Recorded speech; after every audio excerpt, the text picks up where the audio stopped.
Hi, welcome to Wednesday with Dr. Nancy at lunch.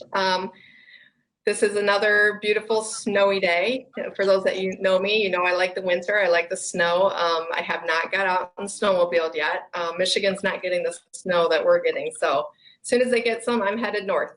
So before we get started, I just want to remind everybody, we sent out an email this morning to remind you about our workshop on Saturday. And speaking of snow, I hear from everybody that we're expecting some. So we're planning to meet at 10 o'clock Saturday morning for our tapping workshop. If for some reason we have too much snow and Colette can't make it here, we're going to do a Zoom call instead. So we ask that you just email us your email and let us know you're interested, and that way we'll put you on our email list to let you know if we do a Zoom call. But otherwise, we're having it in our office this Saturday at 10 o'clock. The cost is $25, and it's a tapping workshop, which will kind of correlate to what we're going to talk about today with our special guest. We have Peck, and Megan's from I love pediatric business names. She's from a business called Mini Minds. We have Mini Minds and we have little eyes over here. So I love the name. So Megan's going to talk to us a little bit about anxiety today with our kids, and hopefully give you some tips and solutions to help with your children. So welcome, Megan. Hello, thank you so much for having me. You're welcome. So tell me a little bit about Mini Minds. What you do there, what your practice is like. Sure. So Mini Minds is a multidisciplinary practice here in Carmel, and we specialize in taking the world's latest brain research and placing it in the hands of the families that we work with. So when you say multidisciplinary, what kind of practitioners do you have there? So myself, I'm a licensed clinician. I have my master's in clinical social work, and I also have my master's in early childhood special and general education. Besides mental health clinicians, we also have speech therapists, occupational therapists, and we even have a registered dietitian on staff to help with those nutrition and wellness concerns that so many of our families have. So when you're dealing with the whole wellness thing, you're dealing with nutrition and are you doing some exercises with them, things, body stuff, as well as talking through things?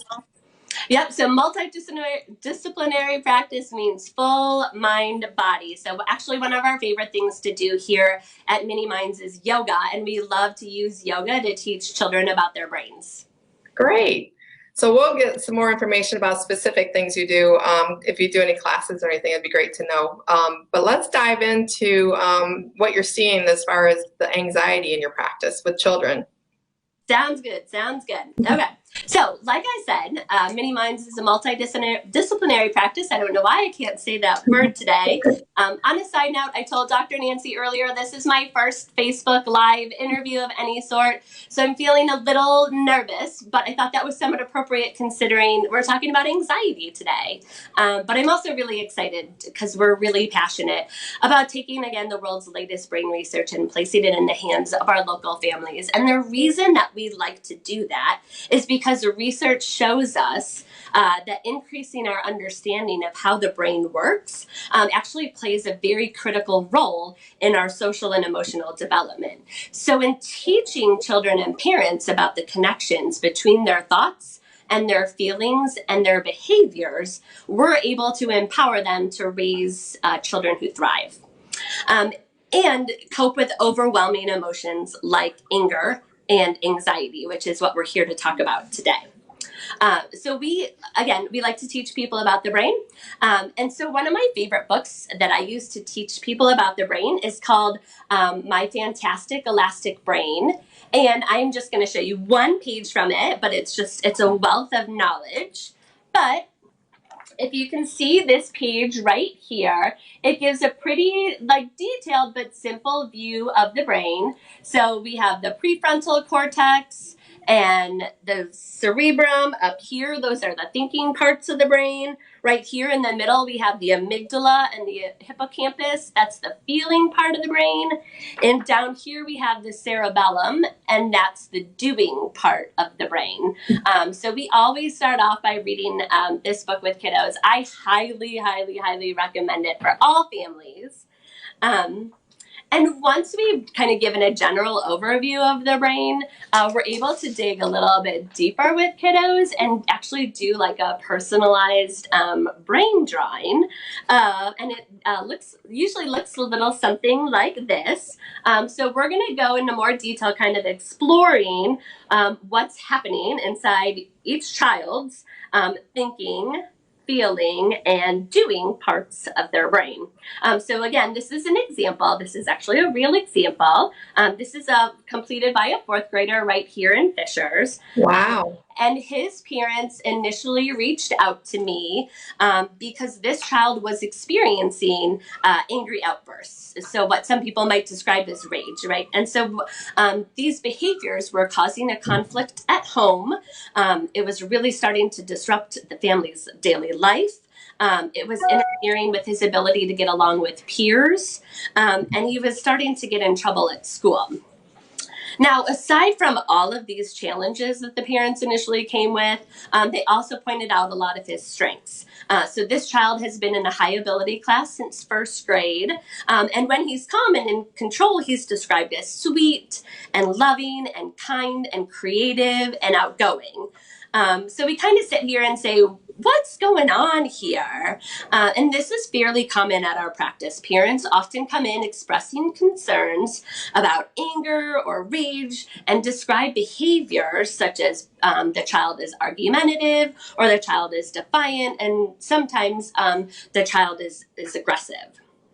So the very first thing I say to any parent that I work with, no matter what the overwhelming feeling is, but when we look at the behaviors, we have to kind of use the lens, kind of view the behavior as a distress signal. So a signal that something deeper is going on inside the mind. So a behavior is an outward signal that something deeper is going on inside the mind and the body. And it's our job to kind of figure it out. Angry and aggressive behaviors are often a symptom of overwhelming thoughts and feelings inside a child's mind. And we'll often see anger as what we call a secondary emotion to anxiety being the primary emotion. But if we just treat if we just treat that anger, we just treat those behaviors, we're not digging deeper into the true meaning behind those behaviors, which is often anxiety. And anxiety is such a complex emotion that a lot of us, children and adults, aren't really good at recognizing it, let alone knowing what to do with it. But if we can't even identify that there's a problem, we're certainly not going to be that effective in coping with that problem. So the first thing that we'll do in kind of moving on from the brain education and doing some more therapeutic work is helping the child grow their feelings vocabulary. Because again, if they're just screaming anger, anger, anger, but they're not talking about the anxiety, we're not going to do any good problem solving because we're on two different pages. So we spend some time growing the feelings language surrounding anxiety. So we'll talk about feelings like anxious. So we always want to encourage kids to use the sentence structure like I feel blank when blank, or I feel blank because. So I feel anxious, I feel nervous, I feel worried is another big one we'll get. Scared. This is my favorite one because it can apply to so many situations. Overwhelmed. And then if we have older kiddos and we have concerns about anxiety at school or in other social situations, we may find that we're dealing with feeling embarrassed, feeling insecure, or even feeling rejected. So we take a look at the feelings wheel is like 150 words for describing all these feelings. And we take a look at all of that with kids and have them pull out what they themselves are experiencing. And again, give them the confidence to clearly articulate, I feel nervous. Now, if we take a look back at this kiddo's picture, we can see that some of the feelings that he identified were feeling mad, frustrated, nervous, anxious, sad, depressed, overwhelmed, and annoyed.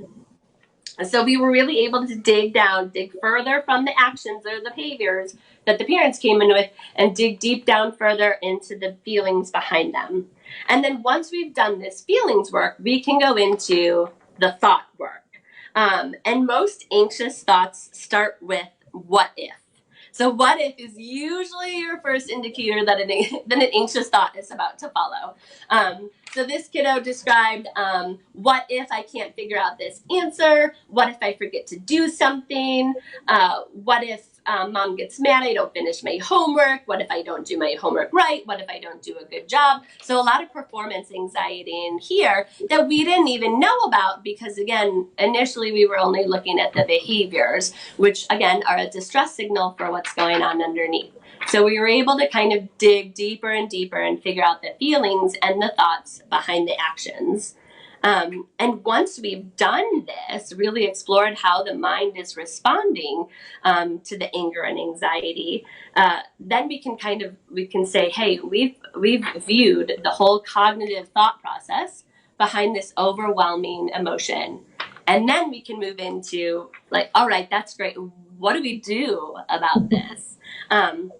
And so we'll actually dig even deeper with families, and we'll go into, here's the little client right here, right? And our little client might come to us because he's punching or kicking or screaming or just completely melting down. And we'll dig deeper with that client, right? We talked about the brain, and we'll go on to explore the nervous system. So the nervous system is the brain's connection to the rest of the body. And when the brain identifies an overwhelming emotion and doesn't know what to do with it, it sends a message to the rest of the body to prepare for fight, flight, or freeze, right? Most of us have heard of that stress response. And along with that stress response comes the circulatory system. So the circulatory system sends rushes of blood to all of your muscles, which tighten up, to prepare for fight or prepare for running away. Your heart rate increases and your breathing increases. So we do all that psychoeducation, again, behind how the mind and body respond to an emotion. Because research shows us if we know what's going on inside our mind and our body, we feel more empowered to do something about it. So we'll go even deeper into, so one of the most common strategies we teach here is deep breathing. Most people know what deep breathing is. A lot of people tell me, oh, it doesn't work with my kiddo. But often when we take the time to explain the science behind deep breathing, so a quick overview, you have a vagus nerve that runs from your brain down to the rest of your body. Scientists say it's one of the most important nerves in your whole body. And just by taking a deep breath, like a long, slow inhale and a long, slow exhale, your brain tells the vagus nerve to tell the rest of the body to calm down and stop freaking out. And when the body does that, then the brain can start to think more clearly and problem solve more effectively. And then we can kind of shift over to like some cognitive restructuring. So here at Mini Minds, we like to talk about the power of positive affirmations. So we've already taught kids about their cognitive thought process, and we can show them, hey, listen, when we have a negative thought, like what if no one likes me? We're going to feel worried and insecure, and we may cry or yell or hit. So if we start with this thought and finish that thought process, this is what's going to happen. And those are behaviors that typically get us in trouble with peers, parents, teachers, pretty much everyone. But if we can practice identifying that thought and changing it, then we can create more positive outcomes for ourselves. So an example might be, I am always surrounded by love. So once we're able to identify an affirmation that really resonates with us, we repeat it over and over and over and over and over again, because that's how we build neural pathways in our brain. And when we think this, we will feel more calm and confident and in control, and feel more empowered to display some more pro-social behaviors, like saying hello to a friend or asking a friend to play with us.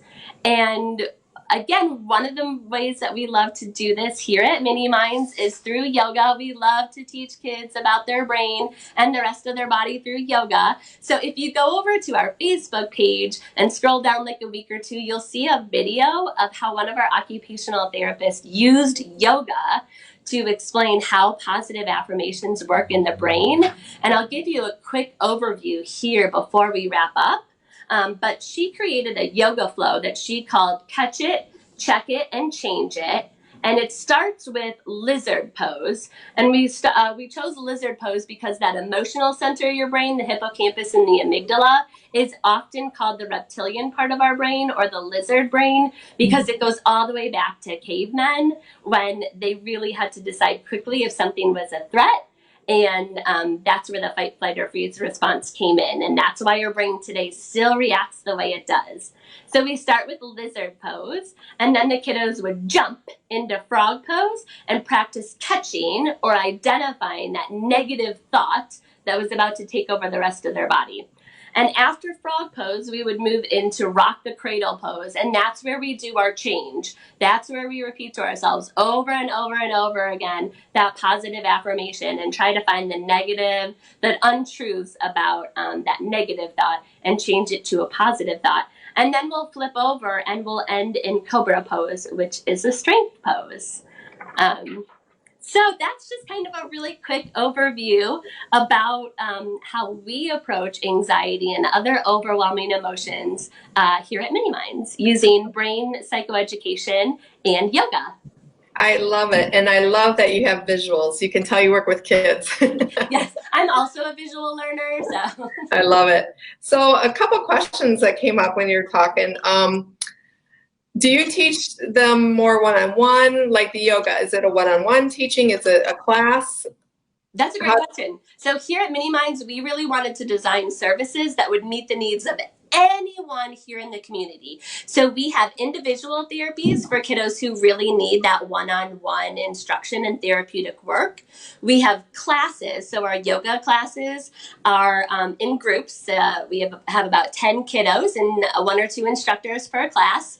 We also have some nutrition classes, some art classes. We have a ton of classes here at Mini Minds. And again, the goal of that is to do that psychoeducation in a group setting. And then we also have workshops for parents where, for example, this 10 to 15 minute talk, we dig even deeper into the science behind overwhelming emotions and how specific tools and strategies that parents can use at home to help their children cope with those. So we offer a wide range of services to help families. So what ages do you start? So we start with infancy. So we have a licensed mental health clinician here who specializes in our 0 to 5 population. So right from the start, we want to work on this social and emotional development with children. It's never too early to start. Okay. And we specialize in children through elementary school. We do have a ton of junior high, high school, and young adult people here as well. But our niche is definitely 0 to elementary school. Is there any signs of anxiety that we may not know is really a sign of anxiety, like a subtle sign?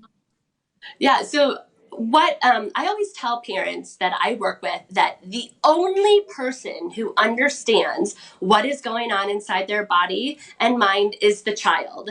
And so we have to empower them again with that language so that they can clearly and confidently express what they're experiencing. Otherwise, we're left here guessing, like, what is this a signal of? What is this a symptom of?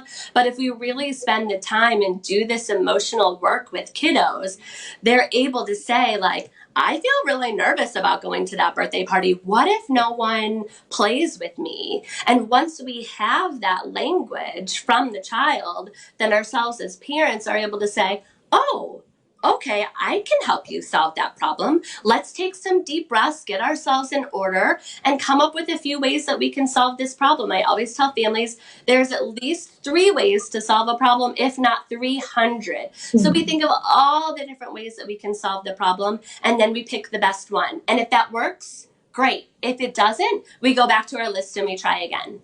Wonderful. And then does someone have to be a client first to attend your workshops and classes, or can they start in through that way? Nope, our classes are welcome to the whole entire community. We really wanted to design services that would meet the needs of anyone in our community because, again, anyone and everyone can benefit from this knowledge. That is fantastic. I am so excited to hear about your practice. It's really needed.